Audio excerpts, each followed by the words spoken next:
преди 15 години получих първите признаци на дискова херния, което от тогава и до сега до известна степен ограничи моята свобода на движение.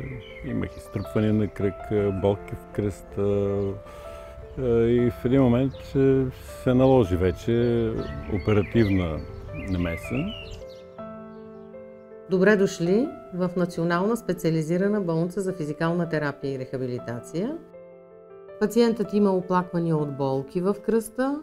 Той е опериран през месец септември от дискова болест на ниво L3-4, L5-S1.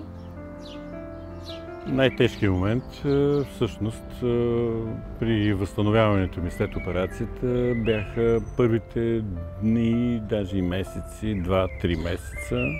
Беше съпроводено с болки в кръста, болки при походка, болки при обръщане и така нататък. И тези болки най-вече изчезнаха след приложението на гуна. Тези пациенти, които преминаха на лечение с Guna Medical Device и с гунафорезата, дадаха много добър ефект на намаляване на оттока, намаляване на болката и подобряване подвижността на съответно засегнатите стави. Едно от нещата, които ми беше направено, е приложението на гунафореза, като още при първата получих облегчение. Ампулите с колаген много по-лесно се абсорбират от самата кожа и се разпространяват в организма. Ефектът е добър, тъй като се намалява оттока на место и намалява и болката при тези пациенти. Процедурата, която ще приложим при пациента, е гунамагнитофореза в поясно-кръстовата област. Процедурата обикновено хваща около 10 минути.